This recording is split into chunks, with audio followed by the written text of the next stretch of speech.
നമ്മുടെ Indian stock market എപ്പോഴും ഇങ്ങനെ വീണുകൊണ്ടിരിക്കുന്ന ഒരു പ്രവണതയുണ്ടല്ലോ. കുറേ നാളുകൾ കഴിഞ്ഞിട്ട് ഇന്ന് അങ്ങനെ വീണില്ല. കാരണം എന്തായിരുന്നു? ഹോളിയുടെ അവധി കാരണം നമ്മുടെ സ്റ്റോക്ക് മാർക്കറ്റ് വർക്ക് ചെയ്തില്ല, അല്ലെങ്കിൽ ഇന്നും കൂടെ പോയി വീണേനെ. അതിൻ്റെ മെയിൻ കാരണം ഗൾഫിലെ യുദ്ധം തന്നെയാണ്. ഗൾഫിൽ ബ്രന്റ് ഓയിലിൻ്റെ അല്ലെങ്കിൽ ബ്രന്റ് ക്രൂഡിൻ്റെ ചാർജസ് അത് 80 വരെ വന്നിട്ടുണ്ട്. കഴിഞ്ഞ ആഴ്ചയിൽ അത് 65 കിടന്നതാണ്. ഈ 65 കിടന്നവൻ 80-ലായി. അനലിസ്റ്റ് പറയുന്ന ഇത് 100-ലോട്ട് പൊക്കോണ്ടിരിക്കുമെന്നാണ് പറയുന്നത്. അന്നേരം നിങ്ങൾക്ക് നിങ്ങളുടെ വണ്ടിക്കകത്ത് എണ്ണയൊക്കെ ഇച്ചിരി കുറവുണ്ടെങ്കിൽ പോയി അങ്ങ് അടിച്ചു തരാം. അറ്റ്ലീസ്റ്റ് ഒരു മാസത്തേക്ക് അല്ലെങ്കിൽ 15 ദിവസത്തേക്ക് നമുക്ക് അതൊന്ന് കുറഞ്ഞ് കിട്ടുമല്ലോ. അങ്ങനെയൊക്കെ ഉള്ള ഒരു ചിന്തയൊക്കെ വരാം. പിന്നെ അതുപോലെ തന്നെ നമ്മുടെ ഗ്യാസിൻ്റെ പ്രൈസും കൂടെ കൂടാൻ ചാൻസ് ഉണ്ട്. നമ്മുടെ ഓയിൽ കമ്പനീസ് അങ്ങനെ ഒരു ഇളവും ചെയ്തു തരുന്നില്ല. ഗവൺമെൻറ് ഡ്യൂട്ടികളിലും ഇളവ് ചെയ്തു തരാനുള്ള ചാൻസ് കുറവാണ്. അങ്ങനെയൊക്കെ കിടക്കുന്നു. എന്നാൽ ഡീസലിൻ്റെ പ്രൈസ് കൂടിക്കഴിഞ്ഞാൽ മറ്റ് സാധനങ്ങളുടെ പ്രൈസും കൂടെ കൂടും. അങ്ങനെയൊക്കെ സർക്കാർ ചെയ്യുമോയെന്ന് ചോദിച്ചു കഴിഞ്ഞാൽ ചെയ്തേക്കും, പക്ഷെ ചെയ്യാതെ ഇരിക്കാനും ഉള്ള ന്യായങ്ങളൊക്കെ പലതും ഉണ്ട്.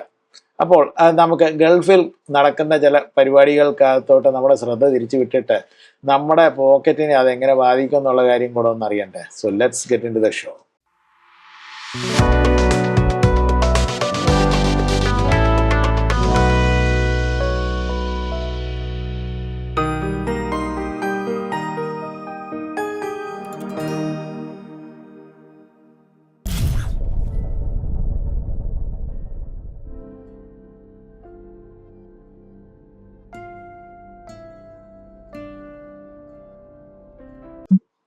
ഇറാനിൽ ആയത്തുള്ളയെ വധിച്ചതിന് ശേഷം ആഹപ്പാടെ എല്ലാം തകിടം മറിഞ്ഞ് കിടക്കുകയാണ്. ഇറാനികൾക്കും അറിയത്തില്ല ഇത് എന്ത് ചെയ്യണം. എസ്പെഷ്യലി അവരുടെ ഈ IRGCയിലെ അണ്ണന്മാരുണ്ടല്ലോ, അവരുടെ ടോപ്പ് ലെയറിലുള്ള അണ്ണന്മാരെ എല്ലാം തട്ടിക്കളഞ്ഞു. അന്നേരം അതിൻ്റെ ജൂനിയർ പാർട്ടീസ് ആണല്ലോ ഇപ്പം നയിക്കുന്നത്. അവർക്ക് ഈ യുദ്ധം ഒന്ന് വ്യാപിപ്പിച്ചാൽ കൊള്ളാമെന്നുള്ള രീതിയിലാണ്. അതുകൊണ്ടാണ് സൗദിയിലും ദുബായിലും ഖത്താറിലും മറ്റ് രാജ്യങ്ങളിലേക്കെല്ലാം ഈ മിസൈൽ അടിച്ചു വിടുകയാണ്.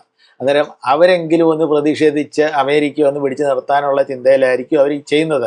പക്ഷേ അവർ പ്രതീക്ഷിക്കുന്ന പോലെയല്ല. ഈ സൗദിയും ഖത്താറും ദുബായും ഒക്കെ അമേരിക്കയ്ക്ക് പുറകിനായിട്ട് കട്ടയ്ക്ക് നിൽക്കുകയാണ്. അതുകൊണ്ട് ഈ യുദ്ധം ഇങ്ങനെയൊക്കെ പോവും. ട്രംപ് ചേട്ടൻ പറയുന്നത് ഒരു 4-5 ആഴ്ചത്തേക്ക് ഇനി ഞാൻ യുദ്ധം നീട്ടിക്കൊണ്ടിരിക്കും, എന്നിട്ട് ഫൈനലി അവിടെ കൺട്രോളൊക്കെ പിടിക്കുമെന്നാണ് പറയുന്നത്. നമുക്കറിയത്തില്ല. ഇനിയും 4-5 ആഴ്ച കഴിയുമ്പോഴത്തേക്ക് ട്രംപ് പറയും ഇനി ഒരു 2 മാസത്തേക്കുള്ള ഞാൻ നീട്ടിക്കൊണ്ട് പോകും.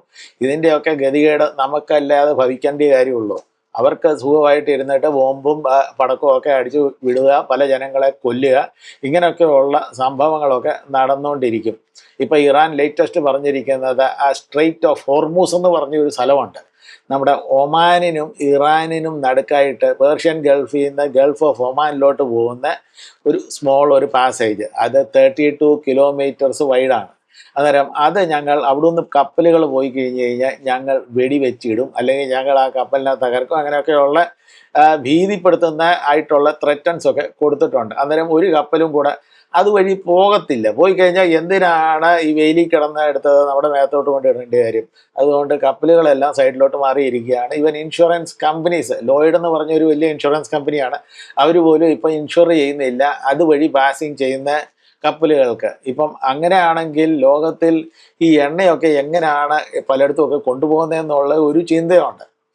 ഇപ്പം നമ്മുടെ ഈ സൂയസ് കനാൽ വഴി കൊണ്ടുപോയി കഴിഞ്ഞാൽ അവിടെ ഈ ഹൂത്തികളുടെ ശല്യമുണ്ടല്ലോ. അതുകൊണ്ട് പല രീതിയിൽ ആൾക്കാർ വേറെ പല പാസേജ് യൂസ് ചെയ്തിട്ടാണ്, ചിലതൊക്കെ കേപ്പ് ഓഫ് ഗുഡ് ഹോപ്പ് വഴി അങ്ങ് ആഫ്രിക്കയുടെ താഴെ നിന്ന് കൊണ്ടുപോകുന്ന പരിപാടികളൊക്കെ പല പരിപാടികളൊക്കെ നടത്തിക്കൊണ്ടിരിക്കുകയാണ്.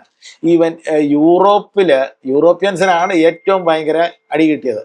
അവർക്ക് നേരത്തെ സമാധാനമായിട്ട് റഷ്യയുടെ കയ്യിൽ നിന്ന് LNG ഒക്കെ കിട്ടിക്കൊണ്ടിരുന്നു. എന്നാൽ യുക്രൈൻ യുദ്ധത്തിനകത്ത് അവർ പറഞ്ഞു ഞങ്ങൾക്ക് റഷ്യയുടെ LNG ഒന്നും വേണ്ടേ, അങ്ങനെ പറഞ്ഞങ്ങിരുന്നു. പക്ഷേ ഇപ്പം ഖത്താറിൽ നിന്നാണ് ലോകത്തിലെ ഏറ്റവും കൂടുതൽ LNG സപ്ലൈ ചെയ്യുന്നത്. ഏറ്റവും കൂടുതൽ വെച്ചാൽ 20%.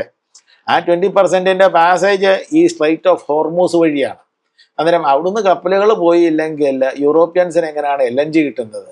യൂറോപ്യൻസിന് LNG വേണമെങ്കിൽ അത് അമേരിക്ക എന്ന് പറഞ്ഞു. അമേരിക്കക്കാരൻ യൂറോപ്യൻസിന് എത്ര കൂട്ടുകെട്ടുമൊക്കെ ആണെന്ന് പറഞ്ഞാലും അവർ ഈ കൊമേർഷ്യൽ റേറ്റ്സിനൊക്കെ കൊടുക്കത്തുള്ളൂ. ഖത്താറുമായിട്ടാണ് എന്ന് വെച്ച് കഴിഞ്ഞാൽ ഇത് ബൾക്ക് ഡീൽ ഓർഡർ ചെയ്യുമ്പം അവർ കുറച്ചൊക്കെ കൊടുക്കും. അതുകൊണ്ടാണ് ഖത്താറിൻ്റെ കയ്യിൽ നിന്ന് മേടിച്ചുകൊണ്ട് പോകുന്നത്. പക്ഷേ ഇപ്പം അവിടുത്തെ എക്സ്ചേഞ്ചിനകത്ത് LNGക്കകത്ത് 40-50% അതിൻ്റെ കോസ്റ്റ് പൊങ്ങിപ്പോയി. വെറും ഈ 4-5 ദിവസത്തിനുള്ളിൽ നടന്ന കേസുകളാണ്. അങ്ങനെ LNGക്ക് അങ്ങനെ പൊങ്ങിപ്പോയി കഴിഞ്ഞ് കഴിഞ്ഞാൽ എന്ത് പറ്റുമെന്നറിയാവോ? ലോകത്തിലെ പല കൺട്രീസിനും ഇതിൻ്റെ ഷോർട്ടേജ് വരുമ്പോൾ ഡിമാൻഡ് കൂടുമ്പോൾ നടക്കുന്ന എന്താണ്?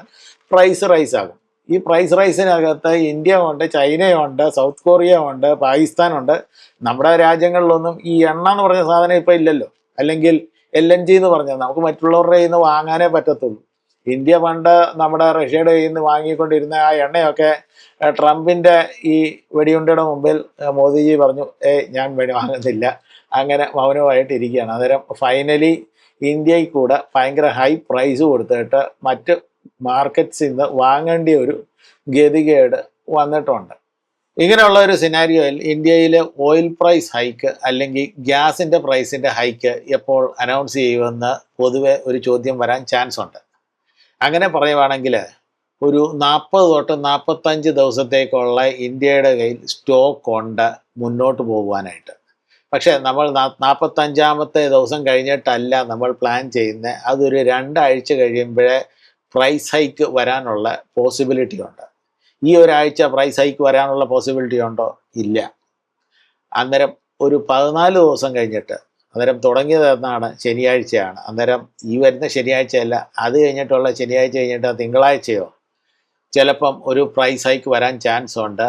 യുദ്ധത്തിൻ്റെ ആ ഒരു സിറ്റുവേഷൻ അനുസരിച്ച്.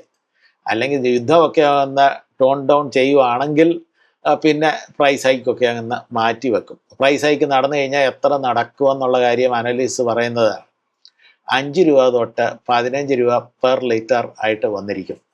ഡീസലിൻ്റെ ഫ്യൂച്ചേഴ്സ് 17% കൂടുതലായിട്ടാണ് ഇപ്പം ട്രേഡ് ചെയ്തുകൊണ്ടിരിക്കുന്നത്. അന്നേരം ഡീസലിലെ പ്രൈസിങ് കൂടുതലും നമ്മുടെ സർക്കാർ അബ്സോർബ് ചെയ്യാനാണ് ചാൻസ്. കാരണം എന്താണ്? ബിക്കോസ് ഡീസൽ പ്രൈസ് ബേസ്ഡ് ആണ് നമ്മുടെ ജനറൽ കോമോഡിറ്റിയുടെ പ്രൈസിങ്ങും കൂടെ പോകുന്നത്. അന്നേരം കോമോഡിറ്റിയുടെ പ്രൈസ് കൂടിക്കഴിഞ്ഞ് കഴിഞ്ഞാൽ അത് ഇപ്പോൾ ഇനി അടുത്ത മാസം വരാനിരിക്കുന്ന ഇലക്ഷനൊക്കെ സർക്കാരിനൊരു തട്ട് കിട്ടുവാൻ ചാൻസ് ഉണ്ട്. അന്നേരം അതൊന്നും സർക്കാർ അങ്ങനെ ഒരു റിസ്ക് എടുക്കത്തില്ല.